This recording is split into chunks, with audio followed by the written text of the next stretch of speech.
우리 세상에 강한 것들이 있습니다. 세상에 강해 보이는 것들이 있습니다. 보편적으로 우리 지구상에서 가장 강한 물질을 다이아몬드라고 합니다. 그래서 다이아몬드를 광고할 때도 Diamonds are forever, 영원하다고 광고를 합니다. 강해서 무엇도 깨뜨릴 수 없고 무엇도 그 빛을 상하게 할 수 없습니다. 강하고 빛이 아름답습니다. 그래서 비싸기도 많이 비쌉니다. 하지만 다이아몬드는 그것까지입니다. 사람을 살리지 못합니다.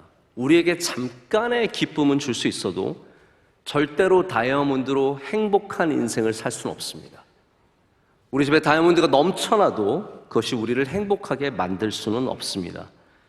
진정한 행복을 누리려면 다이아몬드가 아니라 은혜를 사야 합니다. 은혜는 약해 보입니다. 돈이 있다고 해서 은혜를 살 수 있는 것도 아닙니다. 돈이 있어서 좋은 차도 사고 다이아몬드도 살 수 있지만 은혜를 그렇게 살 수는 없습니다.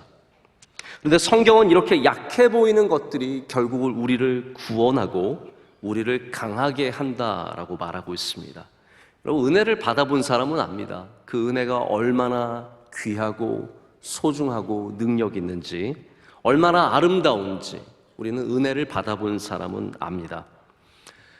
소라는 동물이 풀만 뜯어 먹고 사는데 어떻게 그렇게 크게 자라는지, 그렇게 강하게 힘을 내는지 참 신기합니다. 이 소들이 풀을 먹고 크는데도 몇백 킬로까지 살이 찌고요. 또 소 가운데는 근육질인 소들도 있습니다. 그래서 혹시 여러분들 가운데 나는 왜 풀만 먹는데 살이 찌나? 이런 분들은 그 안에 소의 유전자가 있을지도 모르겠다는 생각을 해보셔야 합니다. 여러분, 은혜는 약해 보이지만 우리를 강하게 합니다. 굉장히 모순되죠. 상식적이지 않습니다. 마치 엄마는 강하다와 같은 모순과 같은 말입니다. 원래 은혜는 우리에게 부드러운 것으로 인식이 됩니다. 은혜로운 것, 순한 것, 부드러운 것. 근데 결코 은혜는 약하지 않습니다. 은혜는 강합니다. 근데 우리가 은혜 찬양을 부를 때도 막 세게 부르고 힘차게 부르고 막 크게 부르고 그렇지 않거든요. 대부분 은혜 찬양은 잔잔합니다. 이 모든 것이 주님의 은혜. 지금 하나님의 은혜도 이게 사실은 굉장히 잔잔한 찬양입니다. 은혜 아니면 살아갈 수가 없네. 다 잔잔한 찬양입니다. 모든 것이 은혜, 은혜. 다 조용한 잔잔한 찬양이지만 그 부드러운 찬양이 우리의 마음을 강하게 하고 우리에게 힘과 능력을 더해 줍니다. 여러분, 성경은 완전히 모순 덩어리입니다. 약한데 강하대요.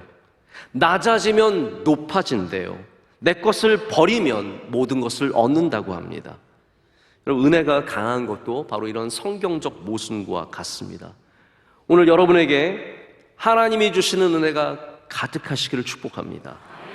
그러면 우리가 내가 강해져야지 해서 강해지는 것이 아니라 그 은혜를 얻음으로 말미암아 그 은혜가 우리를 강하게 하는 은혜를 누리게 될 줄로 믿습니다.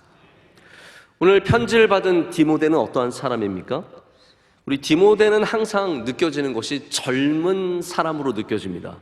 이 성경에 등장하는 디모데는 젊을 때 편지를 받았고 젊을 때 바울과 동행했기 때문에 항상 forever young, 항상 젊은 사람처럼 느껴집니다.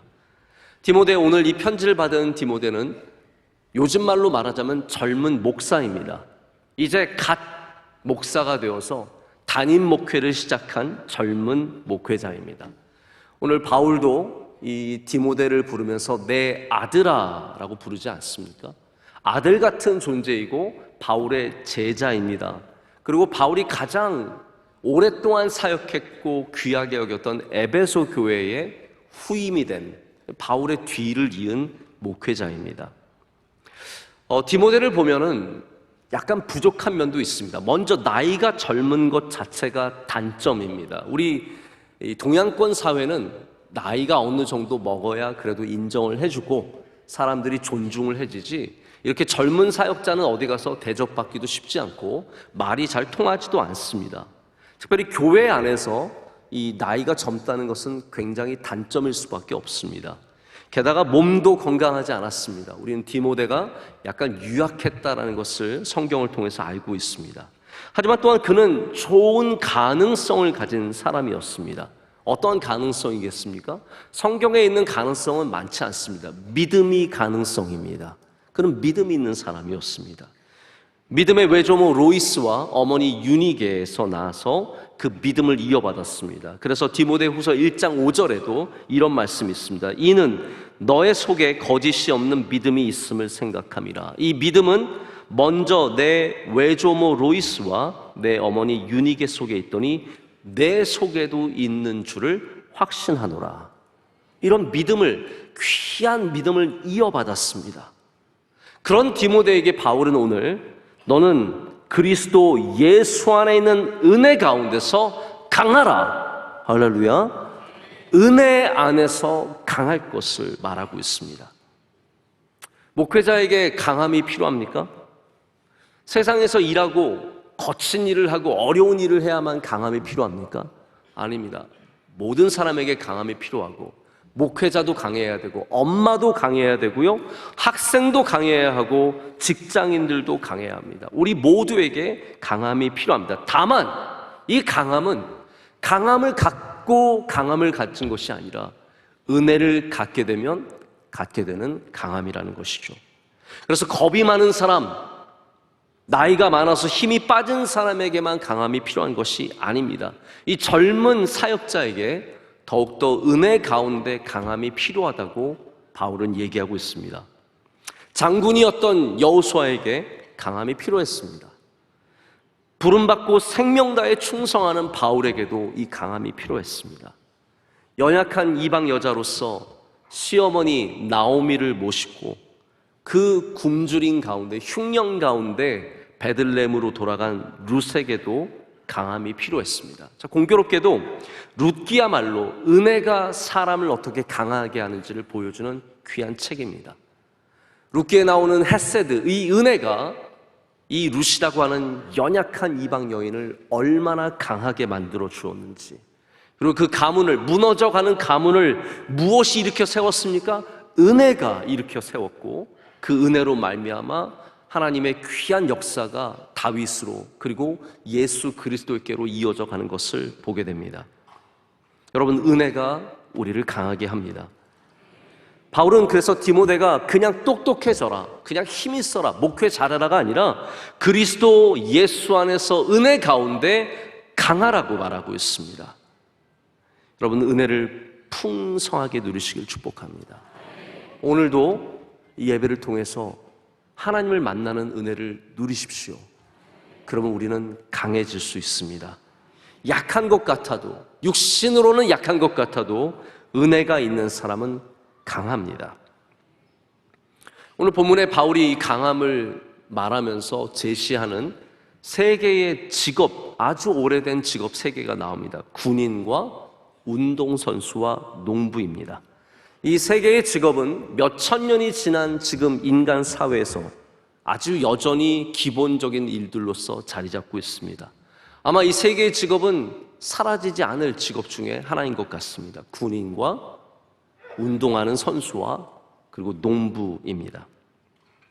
바울이 디모데에게 너에게 맡겨주신 그 사명, 네가 맡고 있는 그 귀한 목회, 주의 복음을 전하는 일, 주님의 백성들을 돌보고 가르치는 이 모든 일들을 감당하기 위해서 이 세 개의 직업을 바라보라는 것이죠.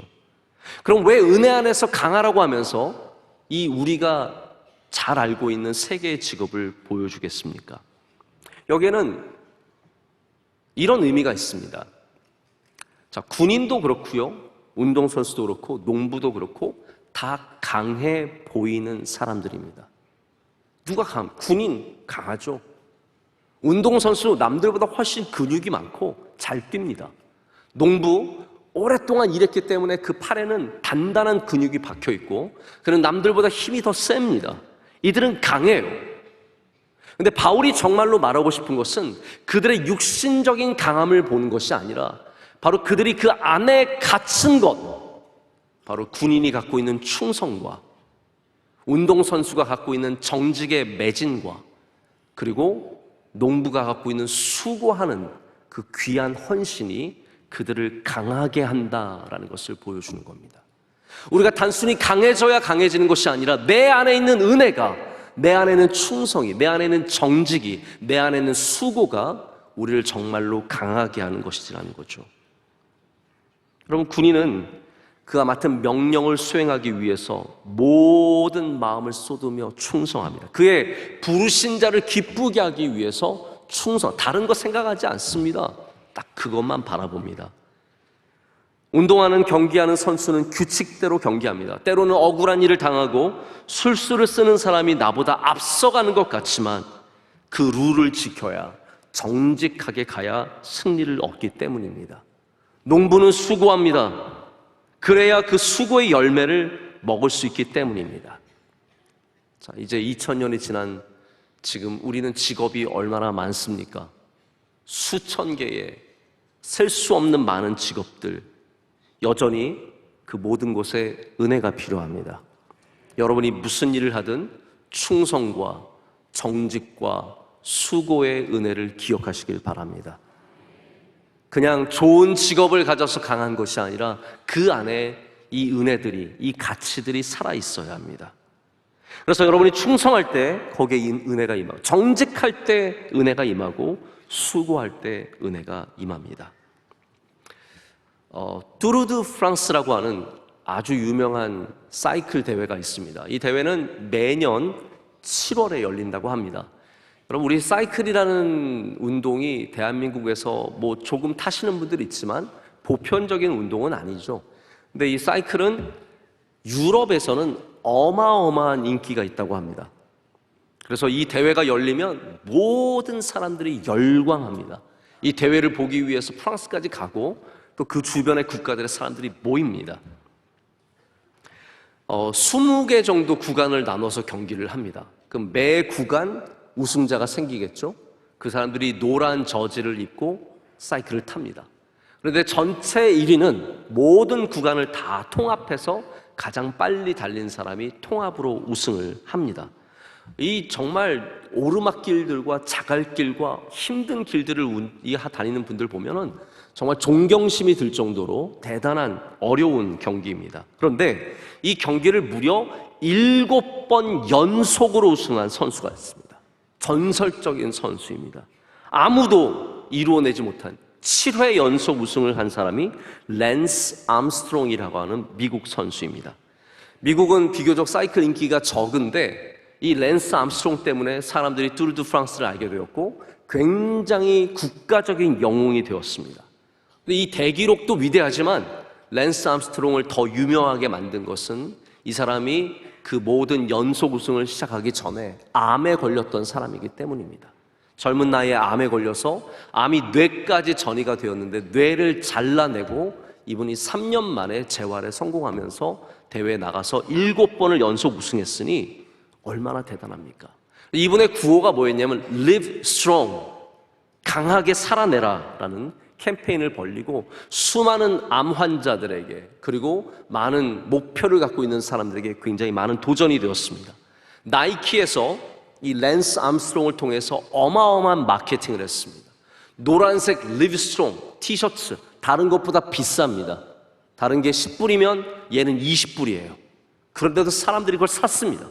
노란색 팔찌 Live strong 저도 샀습니다. 이거 멋지잖아요. Live strong 딱 하고 있으면 사람들 앞에서 나도 Live strong, 너도 Live strong 다들 어마어마한 인기를 끌었습니다. 자, 그런데 내부 고발자로 인해서 랜스 암스트롱이 지속적으로 불법적인 약물을 썼다는 것이 밝혀졌습니다.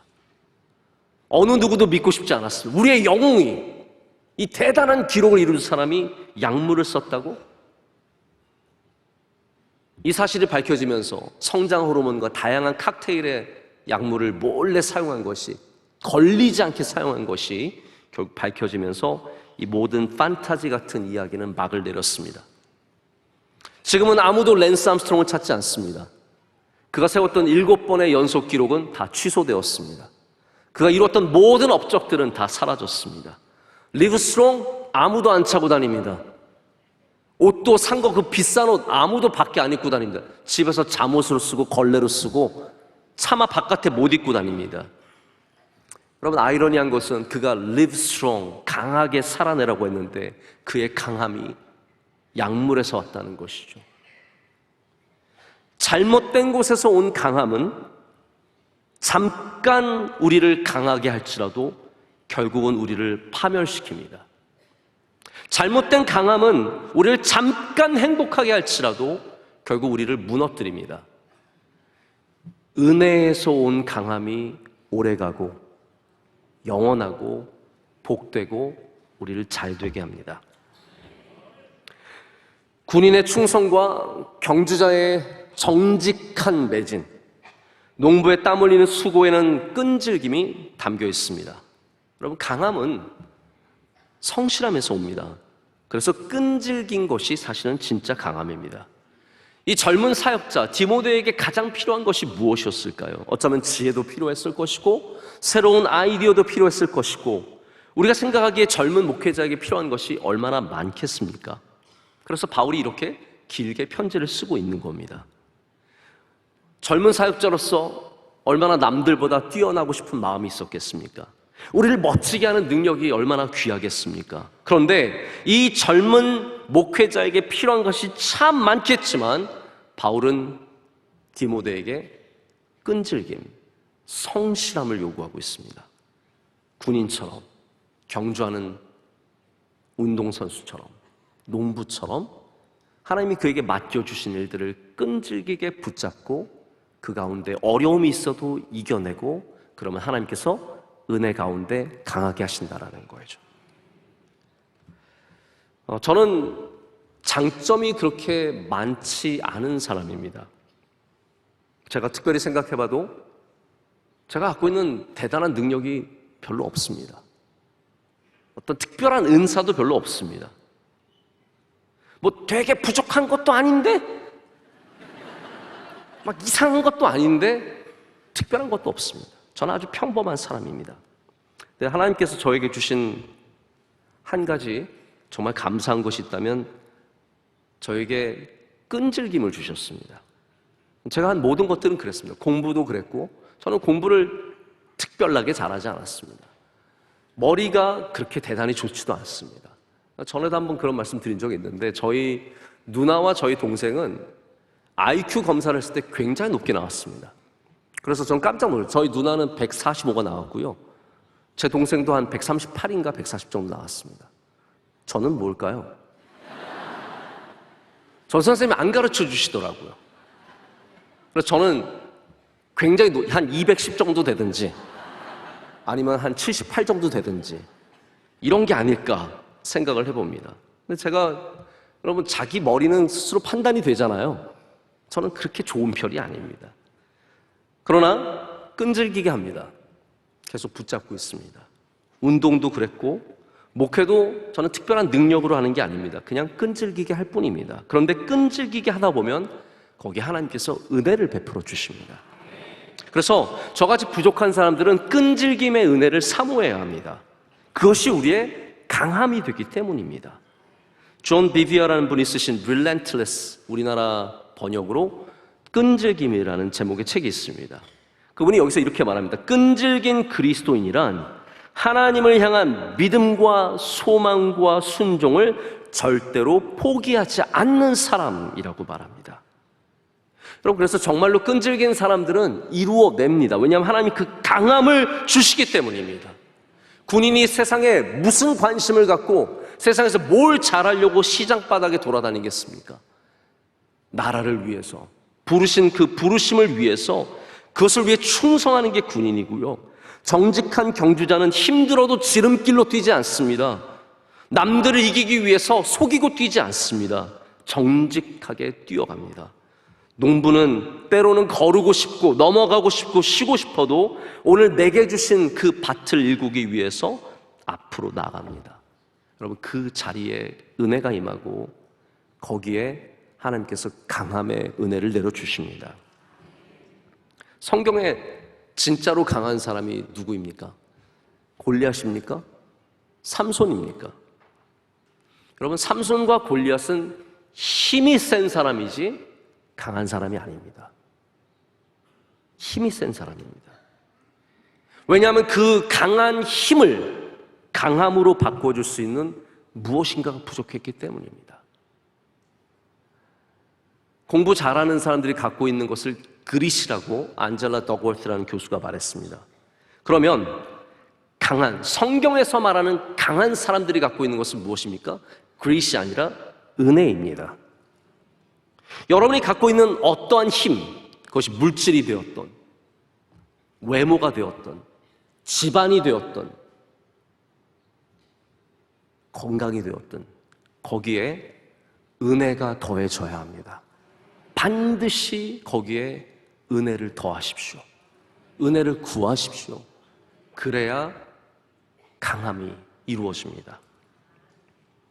성경에 보면 강력한 힘들이 있었습니다. 시므리라고 하는 왕이 반란을 일으켜서 북이스라엘을 차지합니다. 근데 시므리가 7일 동안 그 나라를 붙잡고 있을 때 오므리라고 하는 왕조가 다시 등장해서, 이름이 참 재밌죠. 시므리, 오므리. 그래서 시므리가 7일 동안 통치한 나라를 다시 뒤집고 오므리가 그 나라를 차지합니다. 자, 오므리라는 하는 왕조는 외국에서도 언급될 정도로 굉장히 강력한 국가를 이루는데 남유다보다 오히려 그때 북이스라엘이 강했습니다. 북이스라엘이 번성기를 누렸고요. 군인들이 늘었고 그들의 곡식들이 늘었고 그들의 영토가 단단해졌습니다. 감히 쳐들어올 수 없었습니다. 자, 그러면 시므리, 오므리의 아들은 산무리쯤 될까요? 오므리의 아들이 그 유명한 아합입니다.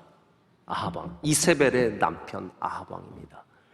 아합왕 때 사마리아 성을 얼마나 잘 만들었냐 하면요, 그 어떠한 도시보다 계획적으로 그리고 좋게 만들었습니다. 모든 시설들이 다 배수로가 연결이 되어 있었고 상아로 만든 것들이 거대한 건축물들이 그 안에 가득했습니다. 여러분, 성경에 안 나와 있지 이 오므리 왕조는 굉장히 강력한 국가를 이루었습니다. 근데 참 아이러니한 것은 성경은 오므리와 아합을 절대로 강한 왕으로 보여주지 않습니다. 여러분, 하나님께서 어떻게 보시는지가 참 중요합니다. 세상은 오므리 왕조가 가장 강력한 왕조라고 얘기하지만 성경은 절대로 그렇게 표현하지 않습니다. 성경은 이 오므리 왕조가 타락하고 하나님 앞에 부패하고 하나님 앞에 철저하게 잘못된 왕조로 표현합니다. 하나님 눈에 그렇지 않았다는 것이죠. 이들이 힘이 없었던 것이 아니라 하나님이 주시는 강함이 없었습니다. 그럼 반면에 믿음으로 은혜로 살아가는 아브라함과 노아와 여리고성의 주민이었지만 하나님의 약속을 신뢰했던 라합 같은 여인은 강한 사람이 되는 것입니다. 우리의 강함을 완성시키는 것은, 그것을 온전하게 하는 것은 믿음과 은혜입니다.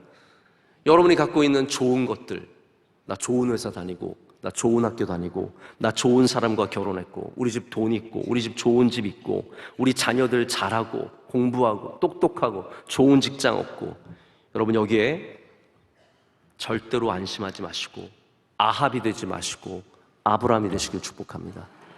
믿음과 은혜를 더하십시오. 그러면 강해질 수 있습니다.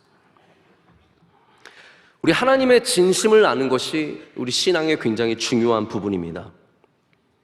하나님의 진심을 알아야 우리 신앙을 제대로 가질 수 있습니다. 하나님께서 우리가 낮아지기를 원하신다고 하는데, 그럼 하나님이 갖고 계신 진심은 무엇일까요? 그냥 우리가 낮아지기만을 원하십니까? 아닙니다. 하나님께서 우리가 높아지기를 원하시기 때문에 우리가 낮아지기를 원하시는 겁니다. 낮아지면 높아지리라. 하나님이 진짜로 원하시는 것은 여러분이 다 잘 되시는 거예요. 근데 그 잘됨에 이르기 위해서 낮아짐이 필요하다는 것이죠. 잘 되는 것만 목표로 살아가다 보면 우리는 정말로 잘못된 게 거기에 도달하려고 합니다. 남들을 이기려고 하고 억지로 하려고 하고 폭력적으로 하려고 하고 어쨌든 내가 그 강함을 갖기 위해서, 내가 그 높아짐을 얻기 위해서 무리하게 일들을 하죠. 여러분, 이 세상 사람들 다 강해지려고 합니다. 어른들도 강해지려고 합니다. 나 쟤보다 세야 된다고 생각합니다. 아이들도 다 강하고 싶어 합니다. 여러분, 중고등학생들, 초등학생들 서로 힘 대결 많이 합니다.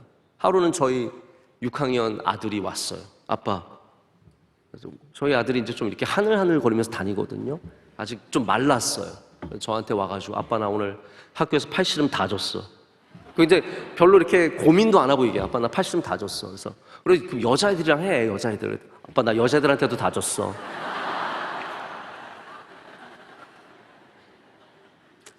안 되겠다. 너 태권도 배워. 너 복싱 배워라. 뭐 힘세져야지. 다 힘세지고 싶어 합니다. 근데 여러분, 힘이 세어지는 것만 생각하지 마시고 그 강함에 이르기 위해서 은혜를 구하고 약해지는 자세가 필요합니다. 사울이 강해지고 싶었거든요. 사람들이 막 노래하는 겁니다. 다윗은 천천히요, 다윗은 만만히요, 사울은 천천히, 다윗은 만만히라 하니까 자기도 만만 되고 싶은 거예요. 나도 강해져야겠다, 나도 저만큼 해야겠다.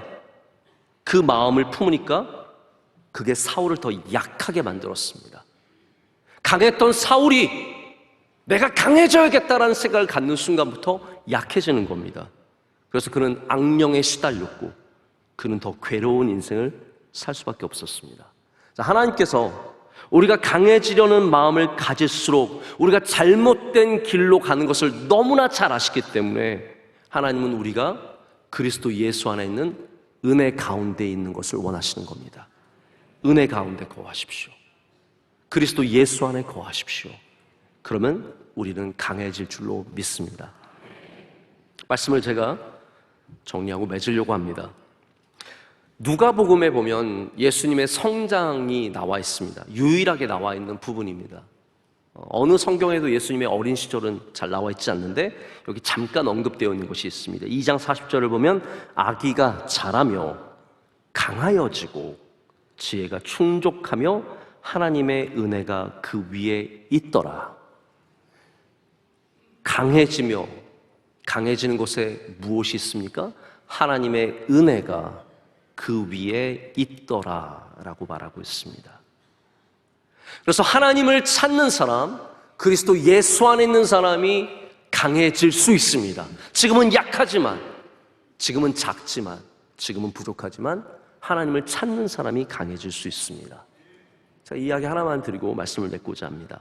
어느 날 정말 잘 나가는 교수 한 분이 자기 식구들을 태우고 밴을 몰고 밤에 가고 있었습니다. 근데 앞에서 음주운전 차량이 정면으로 이 차에 달려들어서 이 차에 타고 있었던 아내와 아이 둘이 그 자리에서 죽었습니다.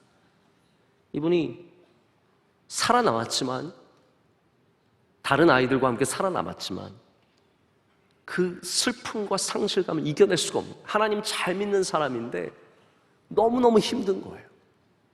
매일 생각이 나고 아이들도 몇 년이 지났지만 엄마 사진을 보면 그 슬픔을 이겨낼 수가 없습니다. 여러분, 우리의 슬픔과 우리의 고통은 어떻게 해결이 되겠습니까? 나는 강하니까 잊어야지, 나는 강하니까 울지 말아야지, 나는 강하니까 이겨내야지. 여러분, 그게 강함이 아닙니다. 하나님 앞에 가서 우는 사람이 강한 사람입니다. 하나님을 찾아가서 하나님께 은혜를 구하고 하나님을 붙잡고 하나님 앞에 나가서 나의 연약함을 내려놓는 사람이 정말로 강한 사람이 되어가는 것이죠. 여러분, 주님의 은혜 앞으로 나가시기를 축복합니다. 우리의 연약함과 우리의 부족함, 우리가 갖고 있는 슬픔과 괴로움과 우리 안에 있는 수많은 문제들, 내가 강해서, 내가 이겨내서 해결하는 게 아닙니다. 우리 주님 앞에 나가서 주님의 은혜를 구할 때 주님께서 그 은혜 안에서 여러분을 강하게 하실 줄로 믿습니다.